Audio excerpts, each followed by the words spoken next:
Well, welcome everybody to another edition of the Art Business Podcast. And my guest today is James Ward, who is the founder and director of JC Gallery, which is a relatively newly opened gallery in Mayfair in London. So welcome, James. Thank you for being a guest today. Thank you very much, David. Thanks for inviting me on. Yeah, no, you're welcome. So James, straight into the desert island disc questions. Your favourite city? My favorite city, I think, that's a tricky one. I think obviously, I think New York is a very special city. It really has this real charm to it, and I call it a bit of a harsh charm because, yeah, everyone's quite brash. You have to adapt, but you kind of can't help but fall in love with the place.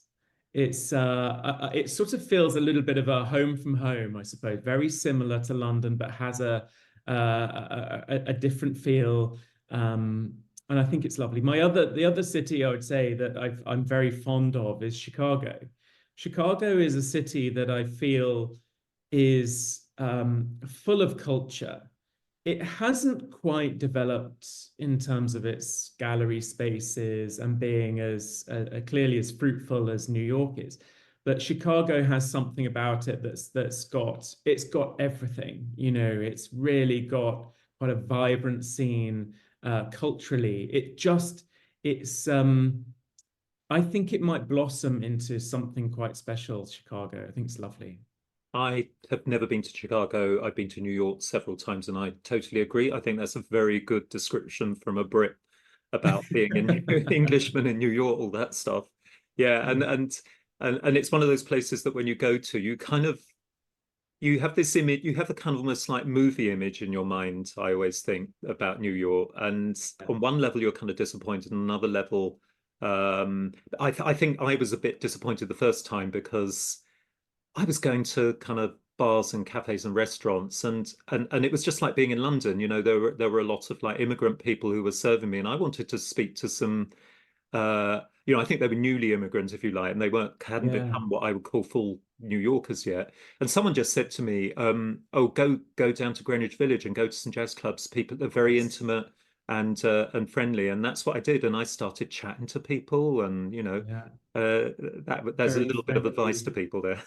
Yes, it's funny you should say that because my colleague and I, we go to New York every year. We keep in touch with a lot of dealers and galleries in New York, and we actually went early January, and we find going in the second week of January, it's quite quiet in the art scene. People are still kind of waking up, and it's a good time to go. And the city's not too busy. And I did exactly what you just described. Went to Greenwich Village, and I found a lovely little jazz club around the corner. It was in a basement here. And, you really can't help but submerging yourself in that scene, that sort of jazz culture scene that's there. But you have to go looking for it. It's not going to jump out at you.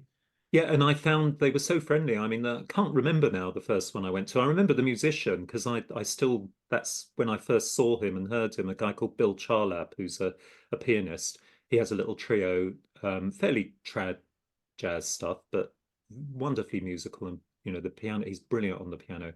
And then I met someone there, amazing, I can't even remember her name, amazing woman, double bassist jazz player who the next year I saw whether she was doing anything.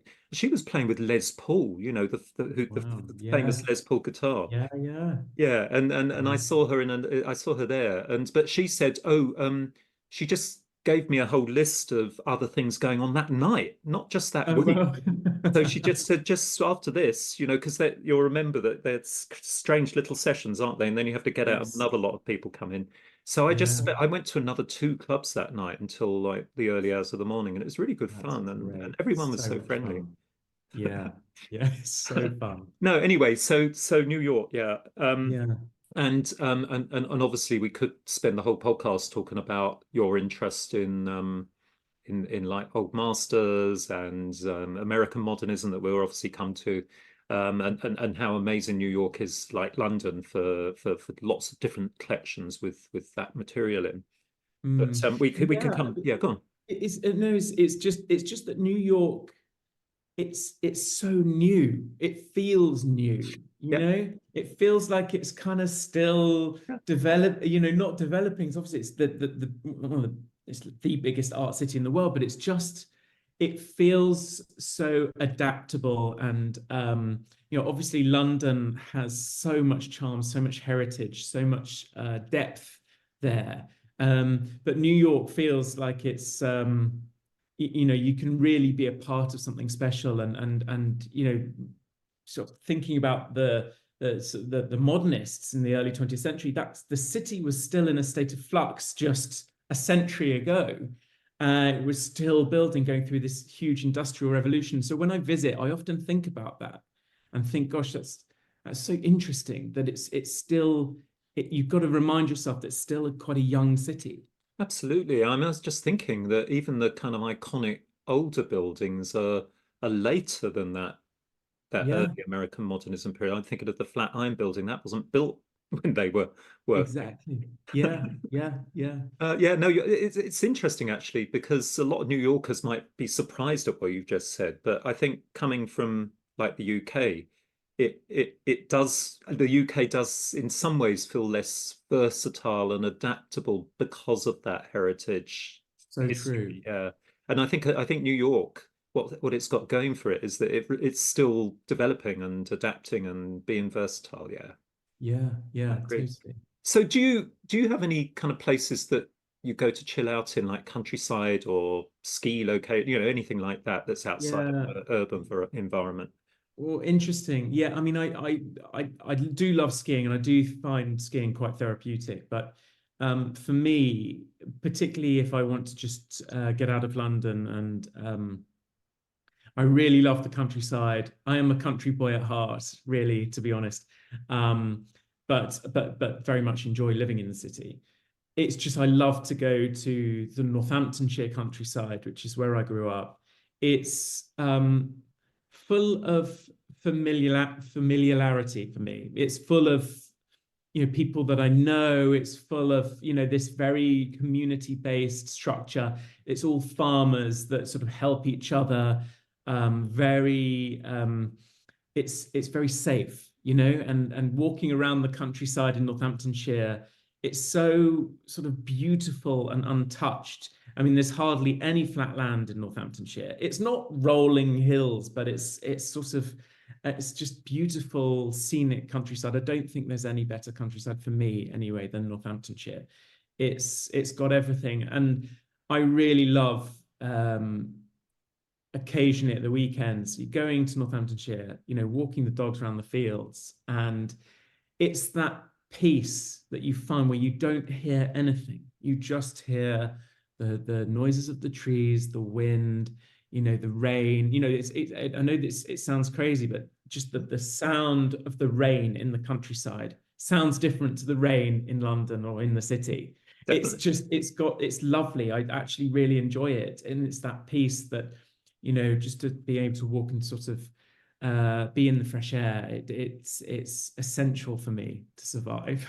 I totally agree with you. I have exactly the same feelings about the countryside. And, I think at the start of COVID, a lot of us were tempted to kind of move out. And I mean, I suspect you're similar to me in as much as I really don't want to leave the city. And I worry that I mean it's nice for you because if you go back to Northamptonshire, you have roots there. Whereas all of my roots have kind of gone. They weren't in such a romantic, my upbringing wasn't in such a romantic setting as like John Clare's Northamptonshire. I was just thinking Yes, John Clare. yeah, John Clare is this great for the benefit Mm. of the listeners. John Clare's this amazing, was he 18th century or 19th? Yes, he was. He 18th was century poet. incredible poet. Yeah, Oh, who wrote poems about Northamptonshire. And I'm afraid I'm ashamed to say I still haven't investigated Northamptonshire. oh, My son has, and he keeps saying, "Oh, you must go out there for the reasons that you said that you really, yes. it's not an obvious place to go, which probably makes it No, even it's more not. attractive." You're absolutely right. I mean, it doesn't have much to offer, I'm afraid, other than the rural side of things. Yeah. And the other place that I'm very fond of is Norfolk. I think Yes. that's a beautiful part of the world, and something that it's got some really lovely gems there, you know, lovely beaches that they're not the prettiest beaches, but they're really well looked after. And there's you sort of transported back into sort of the 1950s almost in Yeah. Norfolk. Yeah. It's just a lovely way of life. Um, That is somewhere I know very well. yes. The North Norfolk coast in particular. Yes, Yeah. the Yeah. same here. Yes, Yeah. my grandfather lived in Norfolk for the last sort of period of his life in North Walsham, Yes. which is in North Norfolk. So Yeah. I'm sure you're familiar with that. Yeah. Yeah. Oh, well, you know, we could carry on talking about it. What I would say to people is that when you talk, I mean, and I think a lot of the listeners, particularly the younger ones you know, the Gen Zs who suffered lockdown in such a bad way, I would say, you know, if they were still studying at university. Um, you know, everybody is thinking about mindfulness now, and you know, I Mm. think the way you very beautifully describe the listening to the rain and the wind without any distractions, you do get that in London. But I mean, I'm under a flight path living at Kew Gardens, unfortunately, although Kew Gardens itself is beautiful. Yes, it is. But we have to. I don't know whether you can hear it, but there's a plane going over my head like every 90 seconds, Oh, and it's right. when I get out to Norfolk that I love it because I just switch off and I listen and I can hear the birds properly without any kind of competing distractions. Anyway, Yes. favorite building? Do you have a favorite building?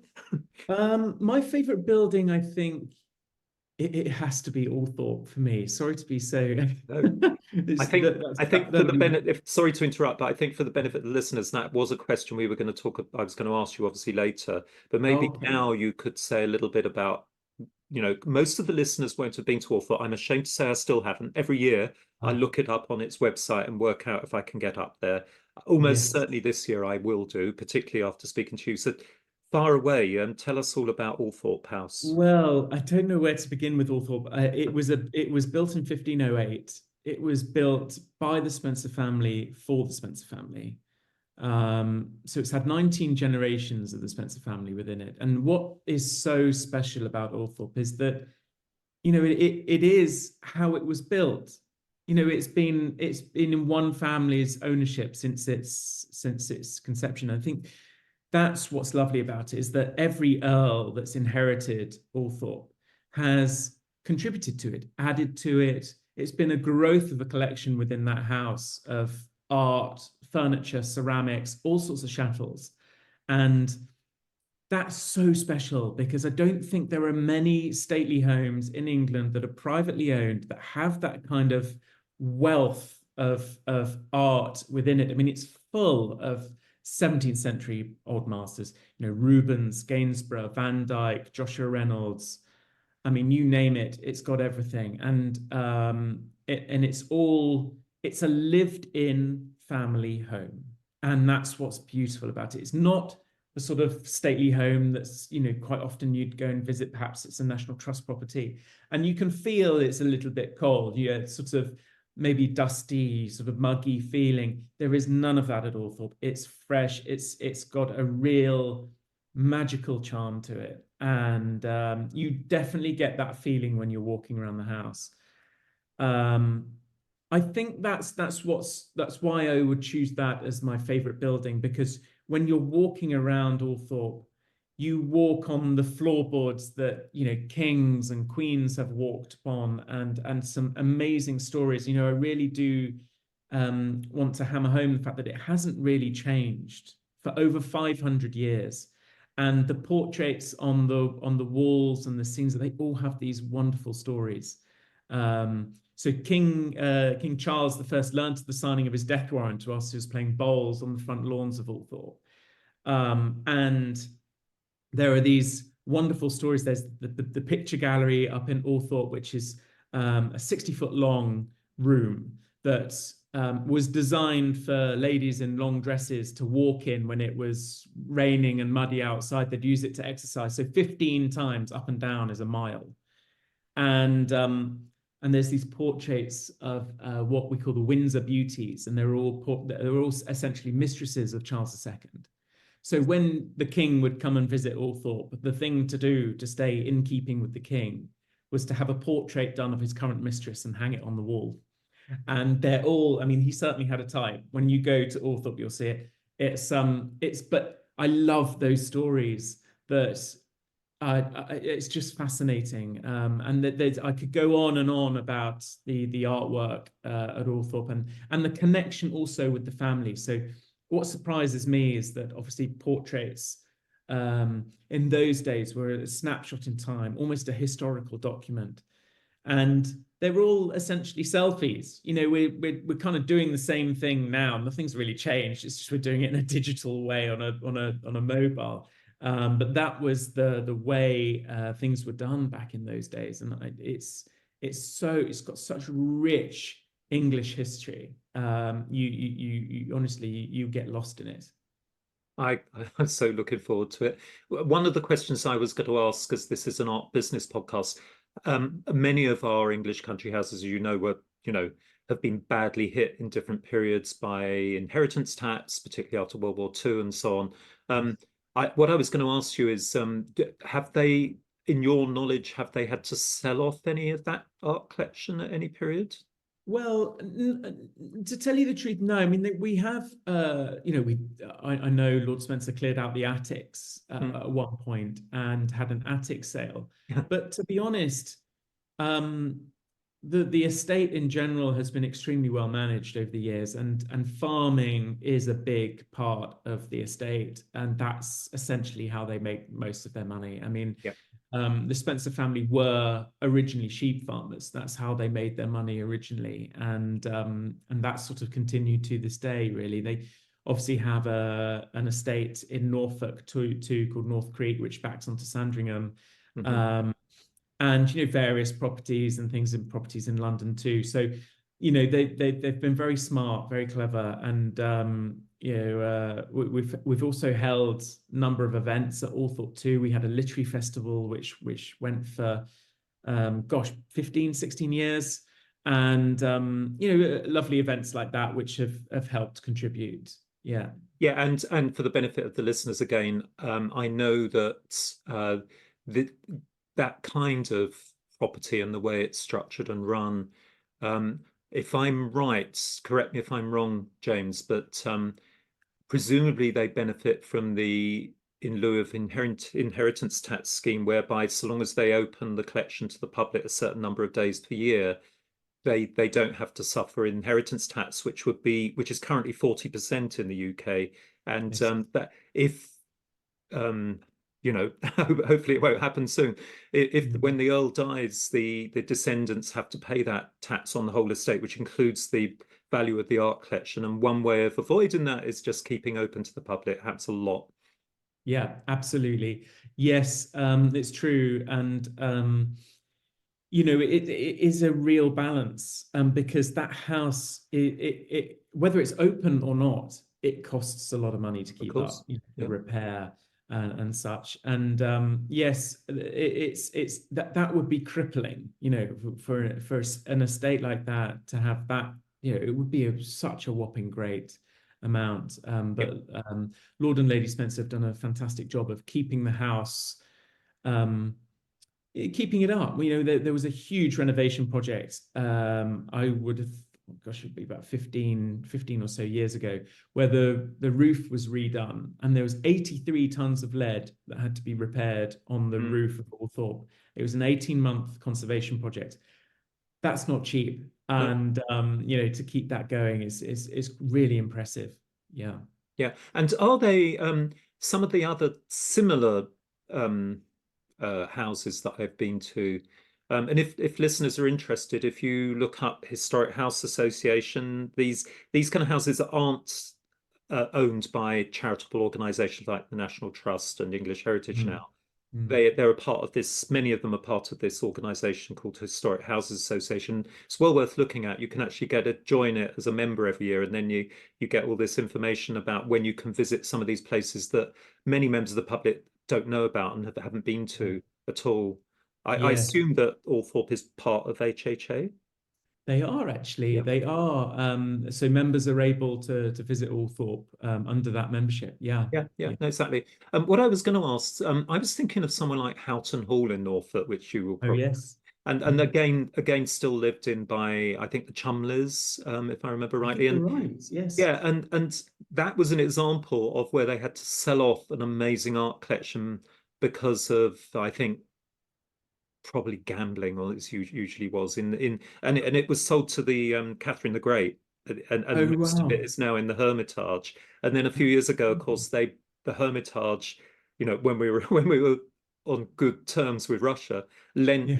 lent all of this back, and they repositioned the paintings back in situ, which was an amazing. I don't know if you went to that. What I was going to ask about that place is they're still very much into contemporary, so there's still patrons of contemporary artists like Richard Long.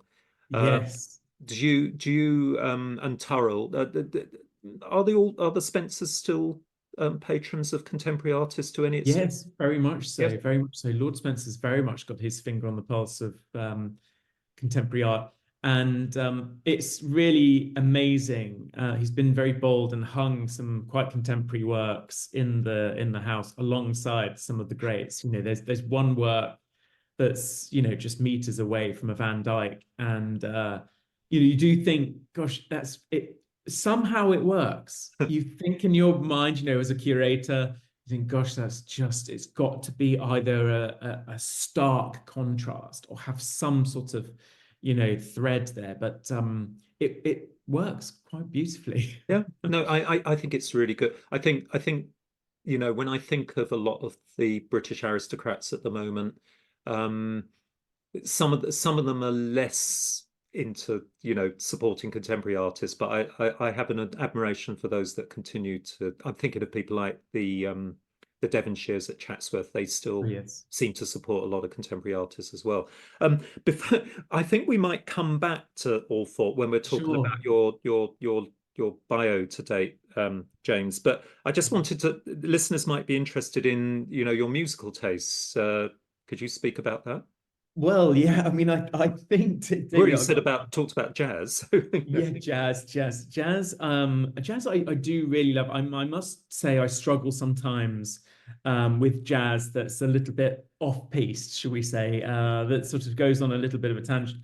I prefer jazz that has much more of a structured rhythm that you can sort of get into, and a sort of repetitive musical element. That's the sort of jazz that I really like. The old sort of 1950s Yeah, no, jazz, same here. which yeah, yeah.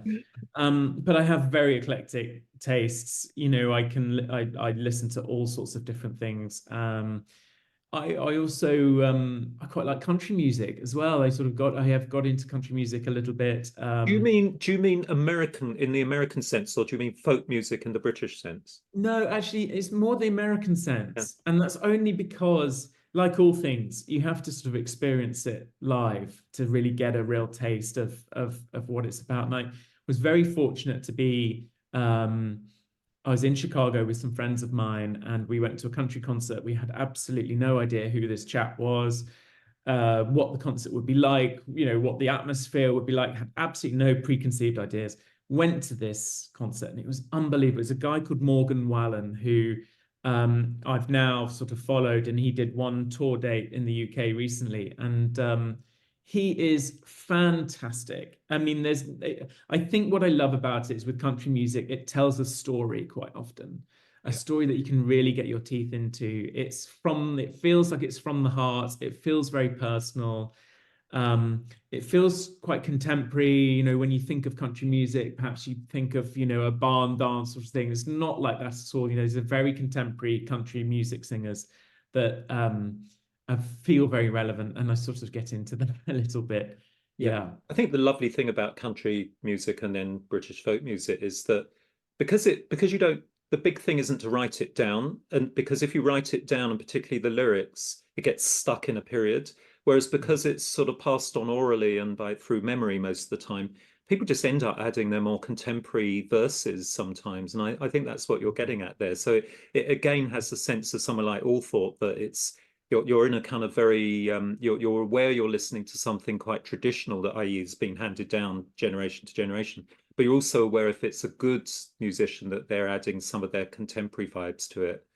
Yeah, yeah, absolutely. It's and I like the way that, quite often they all have different tempos, you know, so it doesn't feel too samey to me. Yeah, it's a fantastic and also super inclusive crowd. It's a bit like the jazz scene, you know, everyone's so they're into the music, Yeah. you know, and they're into the message in the music. Yeah. They'd really embrace that, and if you're part of that, they bring you in. They bring you Yes. into their club, and I really like that. Very inclusive. I think that that's something, another thing that might have got lost during COVID-19 is, particularly for younger people, you and I are just used to a culture where you were kind of almost expected by your peer group to go to live music events, not just the obvious big stadium events, but to go to the pub on the corner and listen to some folk music, or it might have a little concert hall at the back, and there's a great new rock band over from Dublin. I, I can just think of loads of stories like that. But it's a community, isn't it? And you go Yeah, back and you see the same people there a lot of the it's time. true. It's so true, and Yeah, it's lovely. It feels warm. Yeah. yeah, exactly. This is a difficult question, about art. But so I'm going to be really. I'm going to be really strict on this. So if someone put a Yeah. gun against your head and said, right, you've got to choose a work of art to take to that desert island, just one, Oh what would it gosh. be? Oh, just one. Oh my goodness. Um, Gosh, well, there is a reason why I deal in American modernism, Hmm. and I love Arthur Dove's work Yeah. in particular. But if I was to go on a contemporary scene, I probably would choose some work by maybe Tracy Emin. I Really, think that's her interesting. work is superb. I think the way that she's creating work at the moment, where it's sort of that sort of those beautiful mark making works that she's doing are just wonderful, and they leave. For me, I love to really think about an artwork. I like to see something and then I like to think about it afterwards. I like that entertainment of having to really explore that in my mind after I've seen it. And for me, Tracy Emin's work does that for me. You know, those very sort of beautiful lines that she creates, and it doesn't reveal too much. And for me, the entertainment is up here to sort of really explore that and think about it and really get into the meaning of it. And I think that's why Tracy Emin's work really appeals to me. Yeah, I must say I'm surprised. I thought that you'd come up with like an old master or an early 20th century American work. So that I think that's wonderfully wonderful, and I totally agree with you. I think and Tracy's Cape, one of those. I think the reason the YBAs, the Young British Artists, or one of the reasons they became so successful is they didn't mind being producing some work that was more commercial, like the neons, probably one might go for with Tracy Emin. The all of our any of our students who've come, well, they will, my current students will be doing this in a couple of weeks' time when we're off to the Netherlands for Master at the European Fine Art Fair, Amazing. because we're What leaving a St great Pancras, trip. and of course there's a Tracy Emin neon as you above the station in St Pancras, and, Yes. and and and there's something about her work which is so moving because of her very her biography is very, very touching and emotional, as you Mm. probably know. And I think when you see those beautifully very simple sort of poetic written statements in neon, you've got to know Tracy Emin and her It's background so to true. understand where that's coming from. And it's just so direct and pure. And the Mm. line of that you're probably thinking more about her drawings, but the line of those drawings, I think, is in the calligraphy of the handwriting as well. Yes. Yeah, absolutely. She reveals all, you know, she lays everything out there. Yeah. She is unapologetic. She is she is who she is. And I think that's really lovely in a world where perhaps, you know, within the likes of say Instagram, where we don't tend to reveal, you know, the boring elements of our lives or the slightly darker elements of our lives. Tracy is out there Mm. showing everything and revealing everything and wanting you to feel that. And that's what I sort of am drawn towards, you know, Yeah, that and exposure. I love her honesty. I saw her in an interview once, and she she's one of those people who's just incredibly honest, and the press have a Mm. bit of a go at her, saying, "Oh, she comes on drunk," or what, or used to. And she, as you say, she just totally speaks her mind. She's up front, Mm. and of course, that's why we have artists. We expect them Yeah. to do things that we can't do in our own Mm. work and careers. So true. You Yeah. couldn't So behave like Tracy Emin if you're working at Althorp, for example, probably. no, definitely. Until the doors are closed, I Yes. guess. Yeah. And I just wanted to come back to that a little bit now, talk a little bit more about you and your life in the art world, James. Mm, So mm. I think you completed your bachelor's degree in performing arts at Winchester, I think, if I Yes. remember, and that in itself is interesting. You were doing performing arts, and then Mhm. I believe that you went pretty straight to work in events at Althorp. Yeah. And Althorp, as James has already said, it's best known to most of us as the home of the Spencer family. And for those of you from a younger generation who can't remember this, this of course was the home of Princess Diana, rest in peace. Her brother is the current Earl. Um, Mm. so that is one of the reasons, I guess, that the house has kind of, has become more famous and probably is more visited more recently. Diana, bless her, is as I understand it, buried on an island in a lake there. And you've already said something about the collection, but maybe you could say something more about what was your role there and what was a day in the life of James Ward when he was at Althorp, a working life. Well, I mean, I was very blessed there. I worked for His Lordship for 15 years, and I started, when I just was at university, and it was the perfect job to have during the summer when you came back from university because it was a really nice place to work. You were surrounded by other students doing exactly the same thing and the retired too. It was a beautiful balance of that's sort of the guidance of the older generation and then our the students coming back, and it was just such a wonderful combo and it really worked. um but I kind of started just by doing everything, cleaning the loos, and stuff like that, right from day one. And I sort of worked my way up. I started, as cafe manager for a little time whilst we were open to the public. Then I started doing events and running some of the events, the literary festival, and then being much more working much more within the realm of the house itself. I became general manager and worked very closely with the family and their private events within the house. If they're entertaining guests that came, family that came, and it was it was really hard work, David. I'm not going to lie, but it didn't really feel like hard work because I enjoyed it so much. And I you know, long days, long hours, quite a lot. It's like managing an army, to be honest, on Sure. an estate like that. And it's so personal too, because whilst it's a very large estate, it's got sort of 35 full-time members of staff if you include, the gardeners, gamekeepers, and foresters and everything. But everyone was pulling in one direction, and if we ever had someone that wasn't pulling in the right direction, they didn't last long because they just didn't fit in. And everyone was so dedicated to Althorp and the family. And um, so yeah, from an operational perspective, there was quite a lot under my remit at one time, and I'm just so blessed to have had that opportunity. I look back at it with very fond memories. It is a bit of a young man's game, I think. Someone that is sort of switched on and able to commit themselves fully to the role. You cannot, in a role like that, be half in, half out. You've got to be fully dedicated to the role. Um, but yeah, as I say, it was an incredible time of my life, and I still sort of keep in touch with the estate now, which is great. That's lovely.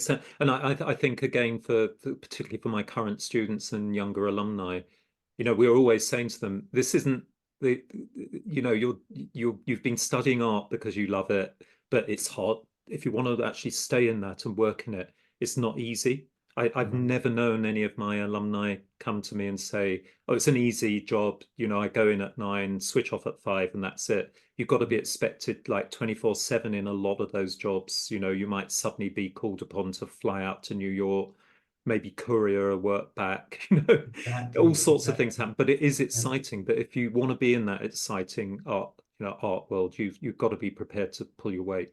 Yeah, that's a really good point that you make there. I think you've just got to be dedicated and not be a clock watcher. You've Yeah. got to be there until the job's done and be, you know, in it fully for the great for the better of the estate. You know, you're all working to achieve a certain level of standard service. It's the attention to detail really that goes an enormous way in a sort of a house like that. You've really got to build relationships within your team, communicate very well, and it is a sort of a real team game, that sort of job. Do you think having studied performing arts that might have helped you develop your character and personality, or were you just naturally always a good team player? I think I was probably always had a team ethic, but what that doing that degree helped me is with my confidence and my relationship building with people. You know, I grew up in rural Northamptonshire, you know, went to an all boys school. It was, I was sort of very sheltered. And I think going to university and doing a performing arts degree where you have to devise theatre, you have to think creatively, you have to put yourself on stage, you have to expose yourself, you know, you have to kind of be very forthcoming. And I think that did me the world of good in terms of sort of being much more confident and sort of really trusting in building relationships with people. Yeah, I often say to my any of my we've got we were talking about this before the podcast began. I think COVID had a profound effect on young people coming through the system now, and we've noticed that a lacking of confidence in some of our increasing number of our students. Not their fault. I think it's just to do with not the strangeness of lockdowns. I Mm. have if someone says, "Oh, I'm really scared about the presentations next week," I tend to say to them, look, if you're scared of public speaking, go along the Marylebone Road to the Royal Academy of Music, and if you just walk in, if you look at the notice board, you'll find current music students, offering singing lessons, like aspiring Yeah, opera singers. yeah, Go and do a few lessons, and they say, "Well, I'm not musical." I said, "Just go. That you'll yeah. love it." And they come back and they said, "Look, I haven't got a voice. I'm totally, unmusical, but I can now sing." And suddenly that develops the confidence. I think there are ways that you can actually train yourselves to come out of that shell. Definitely, definitely. When I was at school, I did speech and drama lessons, and I think my parents thought that would be a really good thing for me because they probably saw quite a shy boy in me at a Mm. young age. And as part of those talk, you know, you had to create a presentation, Yes. and there were only a few of us doing it. You know, I think three of us doing it. And before my exam, our headmistress thought it would be a good idea that we did our presentation in front of the entire school. But my chosen subject at the time, having grown up around horses, was that I was talking about the horse's bridle, and in particular the mouthpiece, which is called a bit.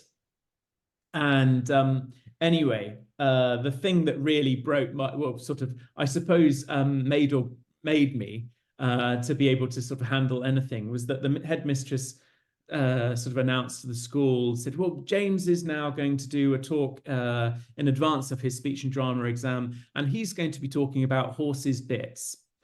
And of course, the school just erupted. Even the tutors couldn't stop laughing, and no one listened to a word that I had to say Oh, because they were bless. still laughing too much. But I think that was a pivotal moment for me that I just thought, well, I don't think he can get much worse than that, to be honest.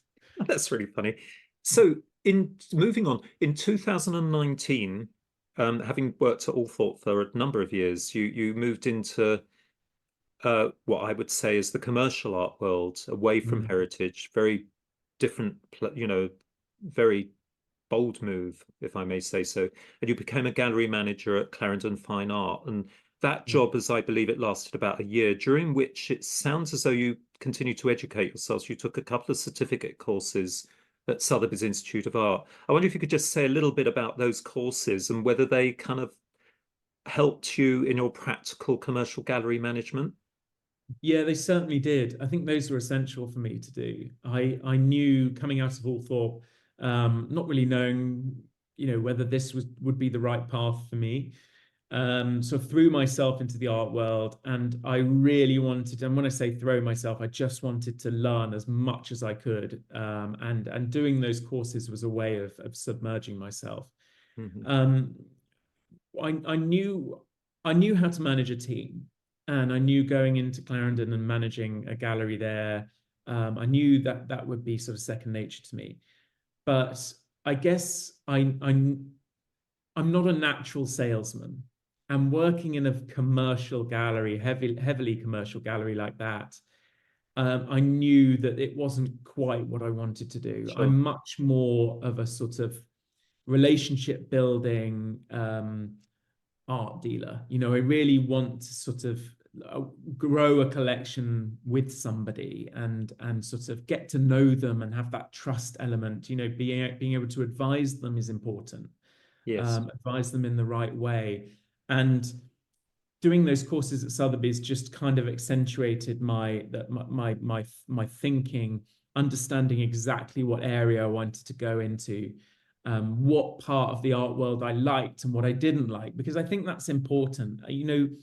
If you're in this industry, you want to be involved in the art world, and there's something that's gravitating you towards it. But I do think it's important to identify where your strengths are and how to apply those within the art world, because it's like anything in life. If you're not passionate about it and it's not natural to you, and you want to find what feels natural and what feels like something that you really truly believe in, that's when you'll succeed. That's when you'll really go on to achieve something great. And I think doing those courses at Sotheby's really helped my depth of knowledge in the art world, but kind of helped me identify the route that I wanted to go down. Can you remember the titles of those courses? One of them was quite simply a history of art Okay, yeah, just course, which I hugely enjoyed, because whilst I knew about the 17th century old masters, I hadn't really gone back much further than that. And it was really great to learn sort of about the Greek period and areas like that. And then the other one was, I believe, managing a contemporary gallery. right. Yeah. And that was great in terms of when I was thinking about setting up my own gallery. It really went through pretty much all of the pitfalls to look out for. Mhm. What kind of financial support you'd need to start a gallery. All of those sort of little elements that probably I would have made quite a lot of mistakes had I not done that course. So it was essential, really, for me. That's good to know. And then in in the unfortunate year 2020, the start of COVID, you did fulfill that ambition of setting up your own gallery, and you became Yeah. the founder and director of JC Gallery. For the benefit of the listeners, it's situated on Hay Hill, which is actually one of the, you don't think of London as being very hilly, but of course there's all this geology that the river valley, I believe it is, to do with all the steps down to the river, Yes, and that is a kind of curious sort of hill in the middle of Mayfair. it's But true. any reasons why you chose that location? And are you sitting there now? No, I'm not. No, You're at I'm home. No, I I'm just not wondered. at I home just at the wondered. moment. Because I've never Um, been, I have to admit to the listeners, I haven't yet been to your gallery, but as I understand it, it's a smaller, more intimate space. It is. It is. I mean, I think when I was looking at spaces, I knew I didn't want a big space. Mm, I knew I wanted something that had charm hmm and had character. This space definitely does. And as you say, it's a small space. It's hmm 650 square foot. It's mm, tiny compared to some mm, of the galleries around me. I'm surrounded by a wealth of incredible galleries that mm. have had these huge spaces. But we're sort of tucked away on Hay Hill, and for what we deal in, which is often quite smaller works, not sort of huge grand canvases, there's like, often, you know, some of the works that we have hanging as part of our show at the moment are sort of 5x7 ink and gouache works. They're beautiful little works. So that sort of space really appealed. I think, you know, Mayfair, because we looked at lots of different spaces. We looked at areas maybe in Chelsea or, you know, Kensington. There's lots of galleries in St. James now too. Looked at all over London, but we decided that I think I wanted to be part of what I deemed as the epicenter of one of the greatest art cities in the world. You know, Mayfair has this rich heritage to it that I guess it's that culture in London. It's you're part of something. You feel very much part of something cultural there. Yeah. And you know, in some, you know, I'm a sort of stone's throw from the Royal Academy and Cork Street, which obviously is infamous and still has, you know, some lovely hand painted, you know, signs, you know, from the 18th, 19th century. And I really love that. And thank God that Court Street was saved from in Yes. those redevelopments and is still very much surviving. So Yeah. your specialism, you decided to actually have a small specialist gallery, which I think feeds into the fact it's quite a small space, perhaps. And yeah, I mean, listeners can actually look at your website online and look at some of the works from your current exhibition on American modernism, and you can see there that they're really beautiful, and but they are quite small scale, and Yes. that's kind of, so one of the things you're specializing is like small scale work, and often like not the big oils on canvas, but more works on paper. Mm. Maybe you could tell us something about why you chose that particular, what we would call art market sector, these American modernists of the early 20th century. When I opened the gallery, I actually opened with emerging artists, Mm, and I did that for a short period. It became very clear to me that it was going to be a real struggle to compete with the galleries around me. You know, I've literally got David Swerner at the top of the road and some other amazing galleries around me. And I thought, gosh, how am I going to mm, get some traction here, have an identity, grow as a gallery? And I really had a really long think about it. And I thought, you know, it'd be really good to tell an alternative story. As part of my studies, I sort of focused a lot on American art.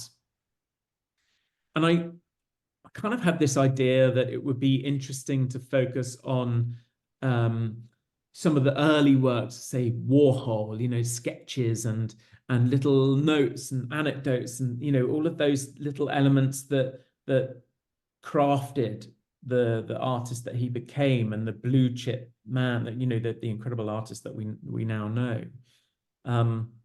So I was sort of interested in the alternative side, the alternative story. And in my visits to New York and such, and I also visited the Whitney, and luckily I have friends there, and sort of spoke to them about what, you know, my ideas were. And it was actually them that put me on track to look at the American modernists. They said, well, why don't you look at this group of artists? You know, they were creating work in the early 20th century at the same time as Picasso, Matisse, Braque, creating equally incredible work.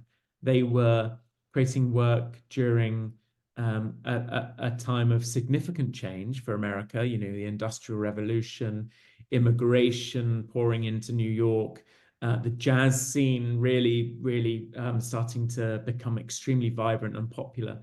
And anyway, I went away and started researching the likes of Alfred Stieglitz and John Marin and obviously Hopper and O'Keeffe are the big hitters, but also lesser known artists like Arthur Dove. And the more that I got into it, the more I thought, I'm kind of getting a bit obsessed with this.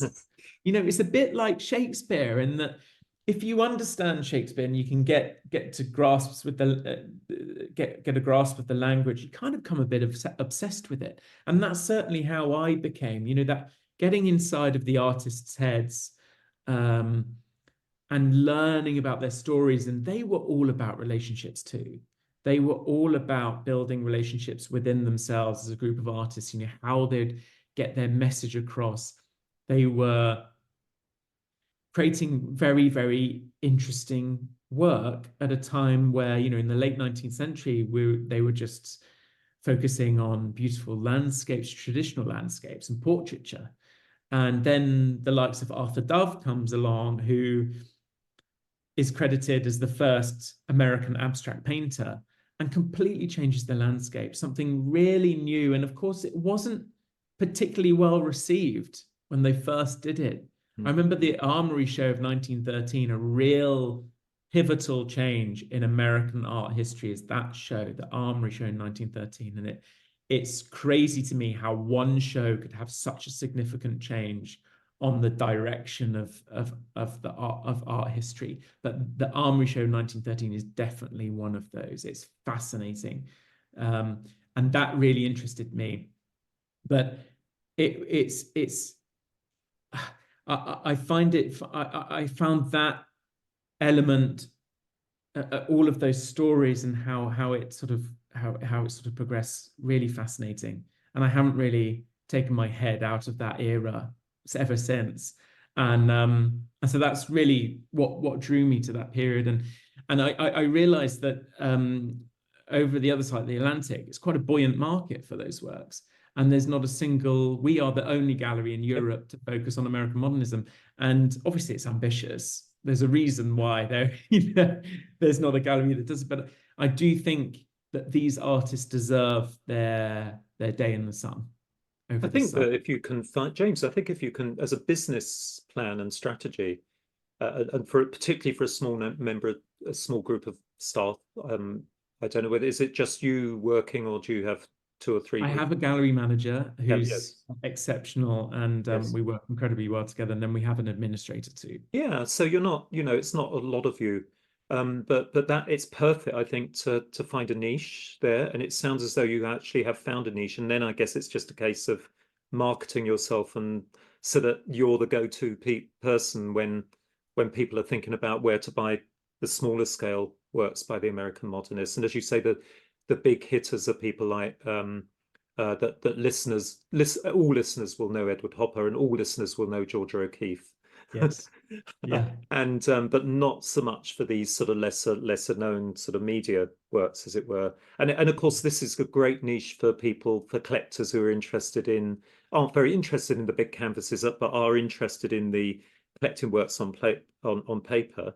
And I guess it's also arguably a good sort of starting point for collectors who are interested in that period to develop their own confidence in understanding where these artists are coming from before they go for the big canvases. But Yeah. I also, it's very evident, James, from the way you describe that you're interested in their stories. And, obviously story is a big word over the last few years in terms of marketing. And my students are very aware that, one of the key things that any artist needs if you're going to sell them, and it can be an ancient Roman sculpture to emerging artists, they've got to have a good story. But for you to be able to actually put this to the potential, buyer, and obviously those artists have amazing stories. Yeah, I mean, people love to talk about, their artwork. It's a reflection of your character. There's a reason why we buy artwork. It's because it resonates with us in one way or another. It has an effect on us, on our feeling. It evokes a mood of some sort. Those are the reasons why we buy artwork. Of course, there is an investment element to it, but really, when it comes down to it, you have to really love an artwork to buy it too. And it is very much those stories that. And I think they're lovely to be able to have something like that hanging in your home and someone noticing it and you being able to tell the story behind it. It's such a lovely feeling. And that's really why I do it. This is why I'm in this world. It's for those stories. Maybe you could tell us a little bit more about your current exhibition, i.e. the facts. What is the title of the exhibition, and when it's running to? Yeah, so our current show is called Seven Americans, and it's based on a show that Alfred Stieglitz put on in 1925. Alfred Stieglitz he was a gallerist. He was an acclaimed photographer in his own right. He really was, I guess, he's been credited as the sort of American artist who changed photography from a historical documentation into an art form. He started doing some incredible photography, but he was full of ambition. He championed these artists and pulled them all together and showed them at his various different galleries. I mean, he had 4 or 5 galleries in succession, all based in New York. His most famous one probably is 291 Gallery, which is named after the address in New York.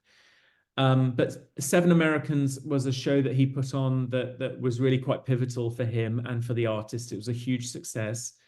Alfred Stieglitz is also someone who brought Picasso to America for the first time. If you haven't read Picasso's War by Hugh Aiken, I really recommend that. It's such a wonderful book, has these lovely anecdotes of, how Stieglitz brought Picasso to America and had claimed about 83 Picasso works. And the show, unfortunately, was a total flop. And Alfred Stieglitz bought one of the works himself and sold one of the works to a big collector, which left 81 artworks, all sorts of different medium, of course, but had to get rid of 81. And he tried to sell them to the Met, which was the wealthiest institution at the time, for $2,000. And the Met said no, that no one will ever go for Picasso's artwork. And if he can, that's incredible when you think, I think in those days, I think a Rembrandt sold for about $500,000, just to put it into perspective. So $2,000, and the Met said no. So all of those lovely stories are included in that book.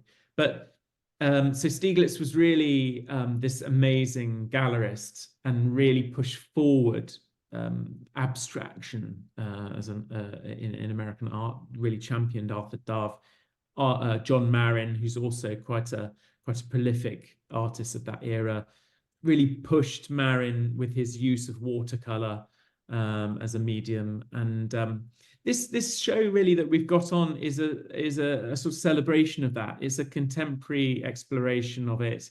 We have most of the artists that were involved in that first Seven Americans show. Georgia O'Keeffe was part of that show. It's quite difficult to get O'Keeffe works for an exhibition. People not too keen on sending their works across the Atlantic when it's safe in private collections abroad, which I can totally understand. So it's really our spin on it, and it's sort of a celebration. And it's so fascinating being in the gallery because every now and again you get people coming in that are familiar with these artists and clearly know their importance in the art in art history, and they walk in and the first thing they say, oh my, Arthur Dove, I never thought I'd see Arthur Dove in London, and Charles Demuth, oh my goodness, I can't believe I'm seeing this in London. And those are really special moments for me, and I really hope that we can sort of continue along this route. It sounds so promising, and I wish you real success with it. It would be great if this takes off. Well, you were talking about bringing works for the exhibition across the Atlantic. Are all of those works sourced out of the United States, or are they coming from Europe or this country? Yeah, I mean, most of them come from private collectors, art dealers, or gallerists in New York. Yeah. Predominantly. However, we do have some collectors in the UK that have these works sitting in UK households. So we work with them on whether or not they want to sell, and what time they want to sell, and whether they'd loan us any works for exhibitions and things. So we work with quite a lot of people across the board, really, and institutions too. So we've just started working with the Arthur Dove estate, which is wonderful for us. That was a real sort of groundbreaking thing for us. So we're really pleased with that.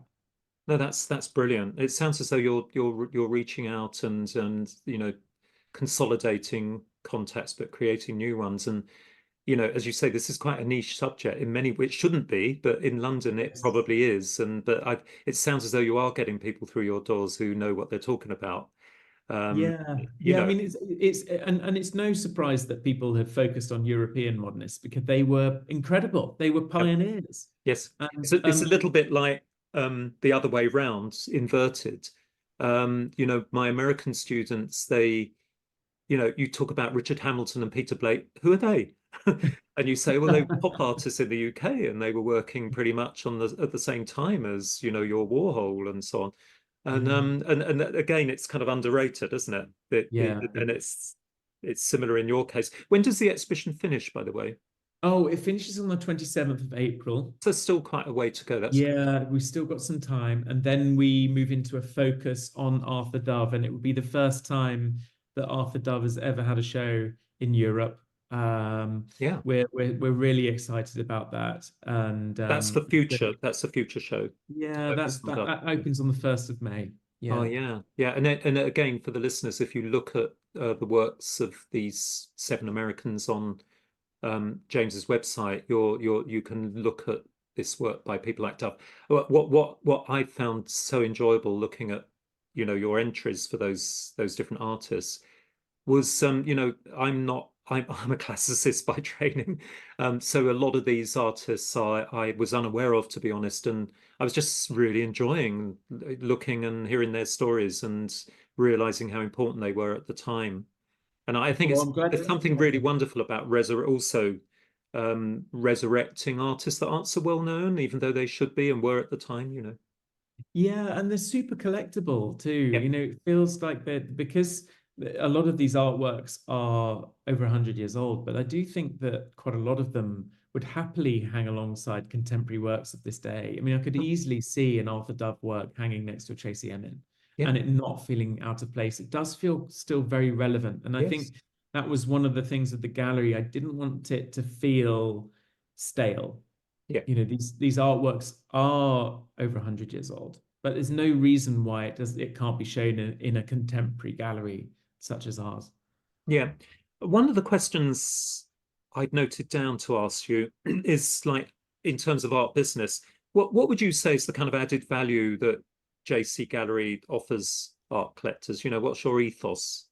Yeah, it's funny you asked that question because I had to think long and hard about that because in a world where people can buy art anywhere, quite a lot, people buy artwork on Artsy and online, and things are done by email quite a lot. It's quite hard to build those relationships. And I thought, what can we do that why would they buy an artwork from us and not have it, phone up a New York dealer and buy an artwork from them and then them have it ship it over? What can be our, other than the asset itself, what can be our USP? And really the way that I think about it is that I try to think about it when I buy art, what I really look for. And I decided that the best thing we can do is to make sure that every work that we get and claim, either through private auction or via a dealer, is to have every single work sent to a conservator to clean Mm.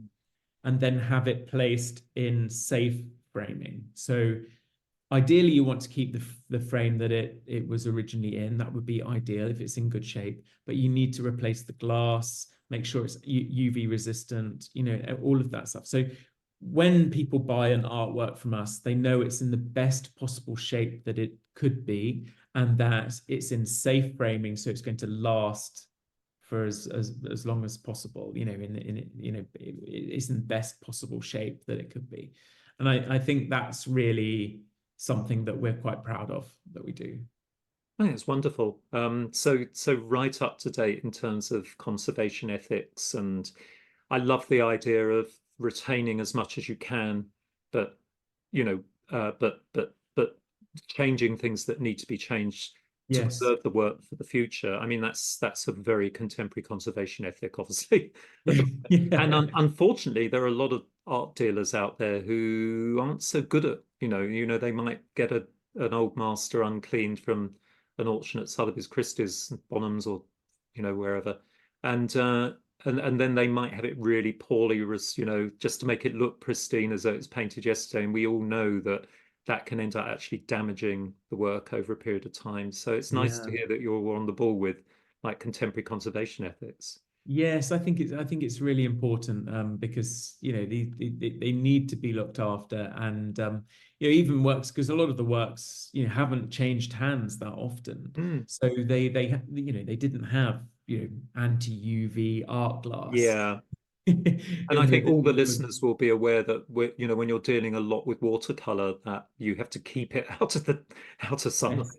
Yes, absolutely. And the heat, you know, don't hang a work above a radiator. Absolutely. He says, looking around his room. Whoops.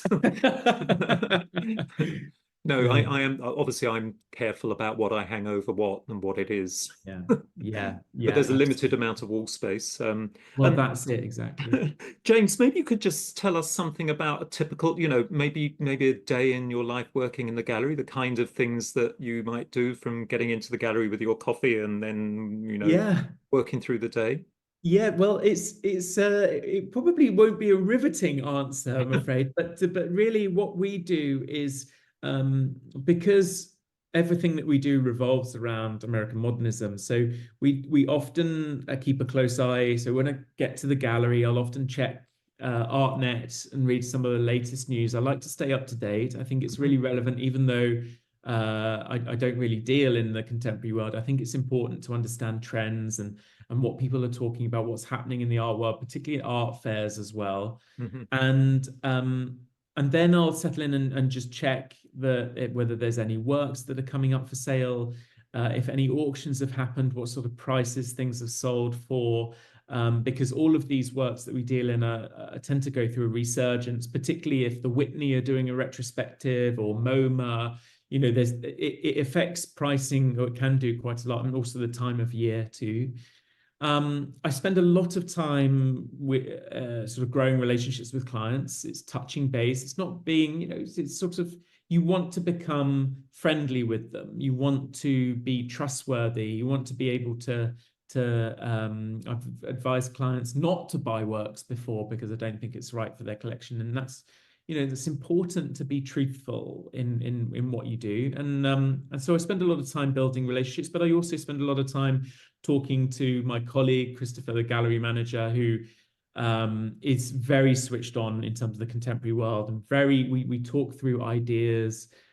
We plan discussions, you know, to have in the gallery with clients. So perhaps I'll talk to a esteemed curator on American modernism and hold a breakfast morning or even a drinks evening where we can sort of educate people in this era. Wonderful. And then it's just a case of inventory and looking to speaking to gallerists in New York. We love to talk to them, and we have some great relationships with people over there too. So we keep ourselves busy, but also we like to keep the gallery pristine. I think that's very important to make sure that it is in the best possible shape that it could be. And then unfortunately for me, I have the boring side of things, you know, the financial stuff, you know, paying invoices and you know, and sort of and booking things in. But you know, the fun part is things like speaking to the curators about, Mm. sorry, the conservators, I mean, sorry, about, you know, what they've found with certain artworks. It's really good, really interesting to talk through, you know, what they've found under UV light, and some of the, like, perhaps there's been some repairs that have been done on a work that we bought. And I love hearing those stories because it's really fascinating to hear what they intend to do with the work. It's a really interesting process. It really is fascinating, and what they do is incredible. And Yeah. that what you know, I mean, it takes some time. It takes, you know, a few months for an artwork to be cleaned properly because it's methodical. You can't rush these sort of things. Um, but that's an element that I really enjoy. Yeah, and shout out to Joe Shepherd and Claire Fry, who were the guests on an earlier podcast I did. Who Joe is a contemporary conservator and Claire is a heritage conservator, and they they do lectures on my course, you know, back to back, so that the students, you know, a lot of our students are only into old art, dead art, Yeah. as the other students call it, who are only into contemporary. So it's really, really good to hear those ideas from both types of conservator, really. Um, Yes, um, absolutely. James, I think you've already spoken about you know, your forthcoming exhibitions, and So I don't. I think that if someone wants to visit your gallery, do they have to make an appointment, or do they just look at your opening hours on your website? Yeah, opening hours, we're open Monday to Friday from 10 till 6, and then we're open on Saturdays too from 10 Mhm. till 5. Yes, And yes, no appointment necessary. We're a very small, warm, friendly gallery. So yes. we really have this we really try and go out of our way to make everyone feel welcome in JC Gallery. And yeah, look forward to meeting whoever would like to come and visit. Well, I would hope to bring a small group of students down. About how many would kind of that be Oh well, maximum we number? we yeah. I mean, we've had 30 in the Oh, gallery really? before. Yeah, yeah. I'll For be in for touch with talks you and about things. the Yeah, plans for please that. do, please Yeah. do. We actually had for some of our shows, we've had sort of a preview evening, and because we're such a small space, we had people sort of having a drink outside on the street Yeah, because there just wasn't I any get that. space in the gallery, which Yeah. is was a lovely, But lovely that feeling. always looks good. I always tell my It students, does. if you can invite lots of people and have them out hanging outside the doorway, and Yeah. it looks great. So Yes. anyway, James, I personally found this one of the best conversations I've had on this Oh, podcast. thank It's you, just so David. I interesting. appreciate it. I think partly because it was very different to what, the people I normally speak with on one level. I think it was really good to talk more about a heritage house, and everyone should also look up Althorp, Yes, and see when they can visit that wonderful collection. One thing I don't think we said that might astound some people is I think it claims to have the largest collection in Europe it of does. old Largest master. private art collection. Yeah, Yeah, yeah, yeah, the largest private collection of old yeah. masters, which is an incredible statistic. It's unbelievable. There's one work in at the very end of the picture gallery. If you go, the picture gallery will stay with you forever because it's just such an amazing room. But there's one War and Peace by Van Dyck at the end there, which is on a list of things at number 10 that if it's to be sold privately, it still can't leave the country. Wow, there you Yeah. go. That's fantastic. There's an example. Anyway, James, thank you very much for being a guest on this week's podcast, and good luck with the current show, and then the fourth. Can't wait for the forthcoming one on focusing on Arthur Dove. But thank you Thank you for so much. introducing many of us to those artists, perhaps for the first time. Thank you so much. Thanks, David. Really nice to speak with you.